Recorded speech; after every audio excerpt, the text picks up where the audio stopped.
All right. We just got done seeing The End of Oak Street. Right? Yeah. All right. Correct. The End of Oak Street. Not big on the name, but it's all right. I don't know. It just doesn't roll off the tongue. Every time I say it, I'm like, is that right? But yeah, we just got out of the theater. Now we're doing our little review here.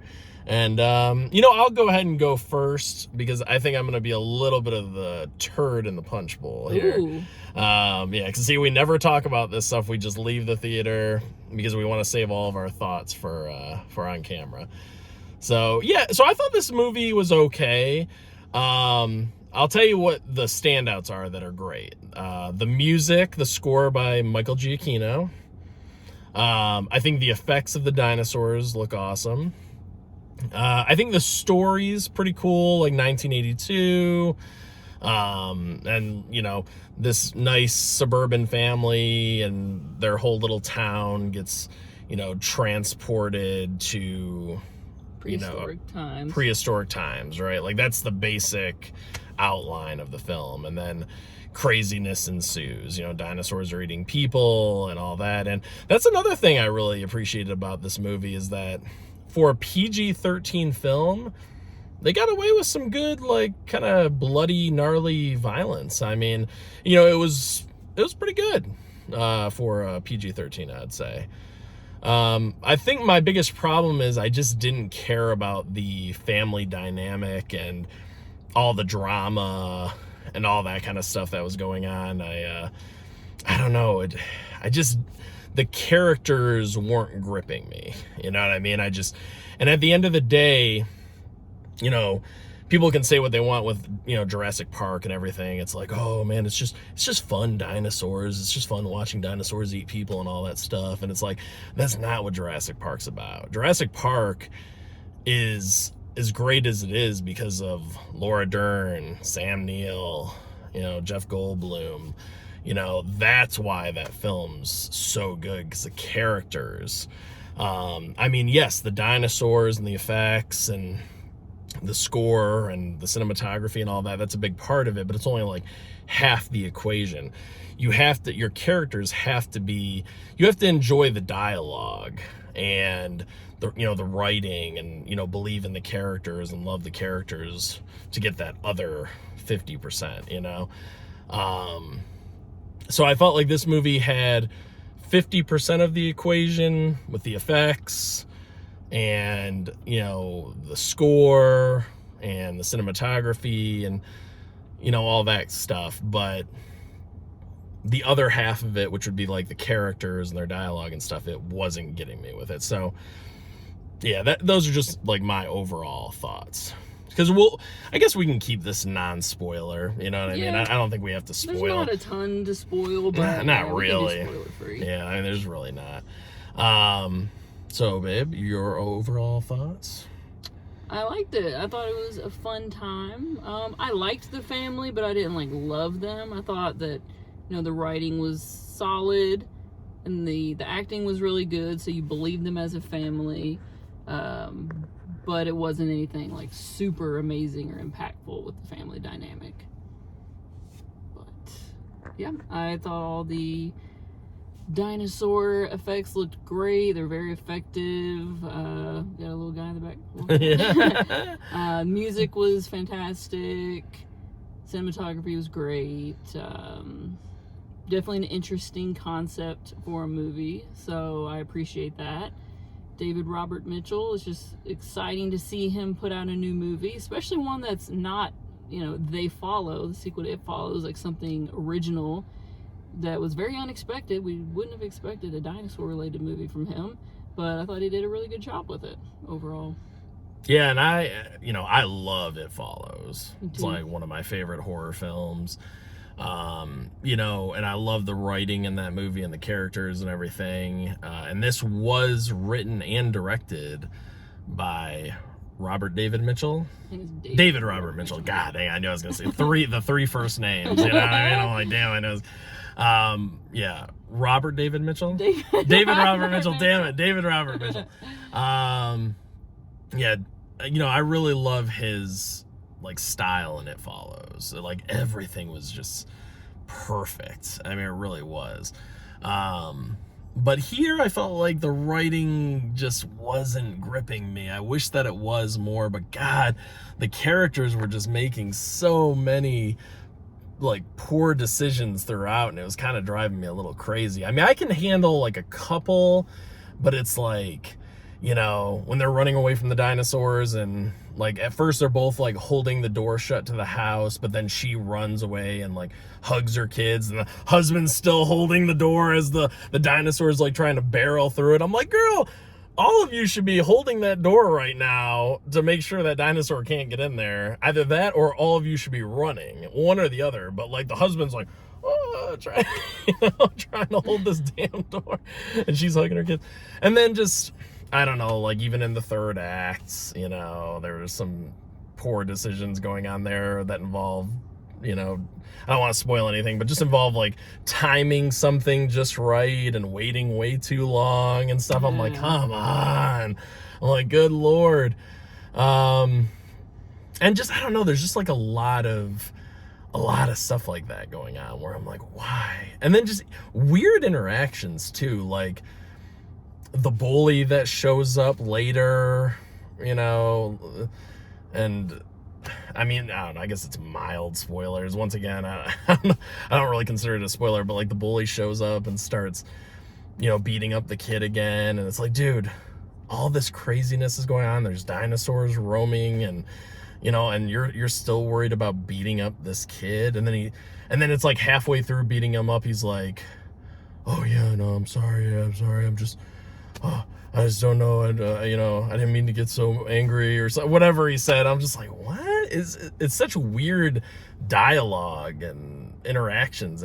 That, and then what was going on with his sister and the other girl too. I felt like there were some like random kind of awkward moments, you know, where the brother's like looking in at the sister and that girl, and I'm like, oh my God, dude, so it just felt so awkward. It was so weird, and that happens like 2 times throughout the movie at least.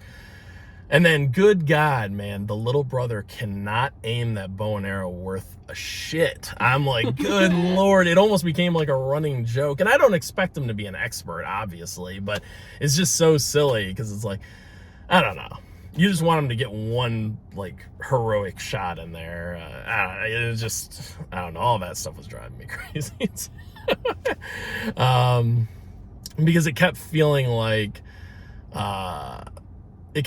the wife had to come through and save the day every time, or the sister had to come through and save the day. I mean, I don't know. I guess they gave the dad, you know, maybe like one kind of heroic moment or whatever, but I don't know. I don't know. I wasn't vibing with a lot of that stuff. So, even the mom's like the driver, she's like driving through the town and doing all the driving and moving around, and the dad's just sitting in the passenger seat. I'm like, Jesus, you know, can we give the guy like, you know, a little bit of it, like his due or something? But I don't know. It's just stuff that I notice as a guy, you know, where I'm like, okay. But what else? I don't know. I feel like I'm just venting on this movie now. Now I'm just kind of going off. Oh, that's okay. I don't think I didn't hate it as much as I think I'm letting on. It's just there were some moments that really bugged the hell out of me, you know. It's not like it's a terrible film or anything, but it was just like there were some moments that were very frustrating.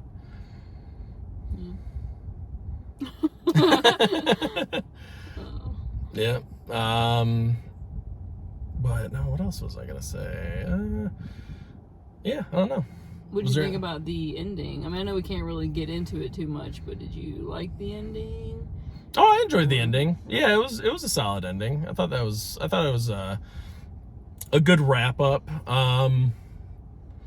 Yeah, I thought it was a pretty good wrap up for it. You know, I can't really say anything else. Yeah. No. What about you? Did you like it? The ending? Yeah. Yeah.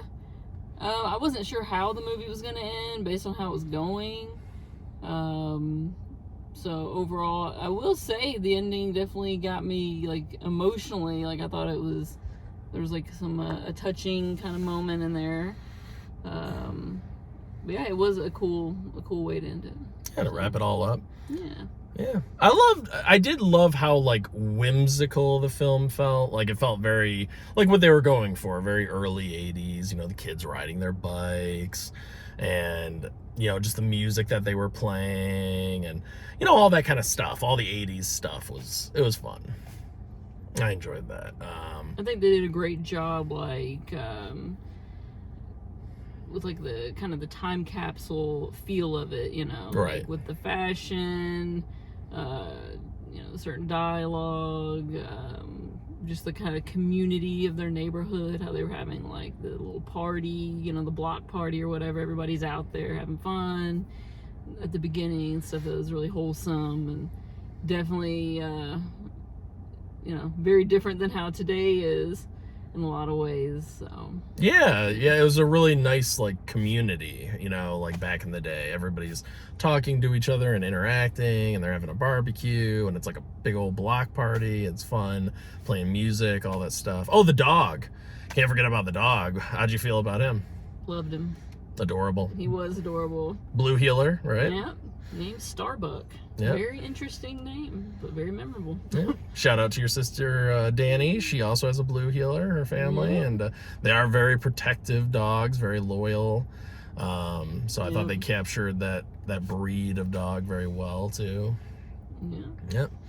Loved all that stuff. All the dinosaurs look cool. Did you like all the dinosaurs? Because there was quite a variety in there. Yeah. Yeah, I thought they were all really cool and menacing at times, but it also captured them in their kind of just natural state really well. Just, you know, drinking water or, you know, kind of munching on some like plants and Taking a shit. that too, and doing some other stuff too. Doing a little Humpty Dumpty.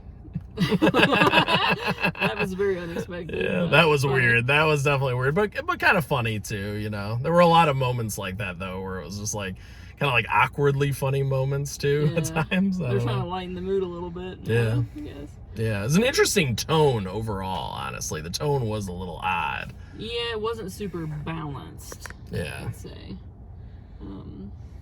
Sorry for the shaky cam. But I'm just holding the phone up right over doing this. One of these days we'll get one of those things that actually hold the phone, make it a little bit easier. Like a little tripod or like something to put on the dashboard. Yeah, exactly. I don't know. I think it's kind of fun though. Kind of gives it a little bit of that old school feel where it's not like perfect, you know. But all right, are you ready to rate this sucker? I think so. Or do you want me to go first? I can go first. You can go first if you want. So we always do a letterbox score here.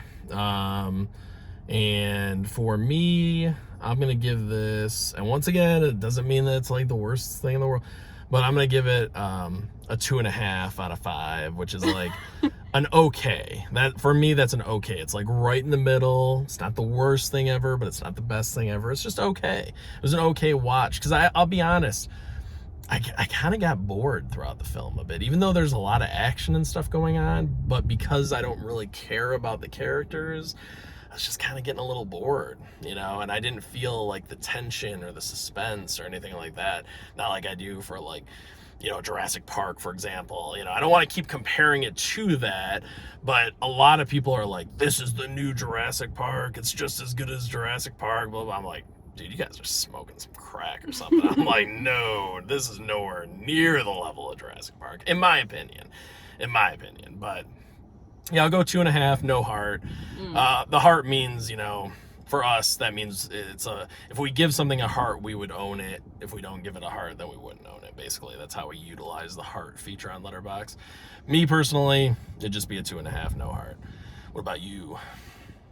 I don't want to go too high on it because you did bring up some good points about things that could have been a little better overall, but I think I'll still go like a 3.5 because I do think that it had a lot of strengths and it's definitely better than a lot of other stuff we get nowadays. It was something original. Sure. Yeah. I was thinking about giving it a heart because I think it would be kind of fun to revisit, especially if you're showing it to someone else. So I think that's where I'll go for now, 3.5. Maybe you'll show it. Maybe you'll show it to your friend Joey. Maybe. Yeah, shout out to Joey too. Yeah. But yeah, it'd be cool to maybe rewatch it. Because you know sometimes movies hit differently when you watch them at home. And when you know where it's going. Exactly. So you're right. might hit different a second time, you know? It does have a cool steelbook coming out. Ooh, very nice. I don't know if I've seen it yet. You'll have to show me. There's like a dinosaur footprint on the front. Oh, yeah. That's right. Okay. I think I did see that one. Very cool. All right. Well, guys, thank you so much for watching, and we'll catch you on the next one. Later.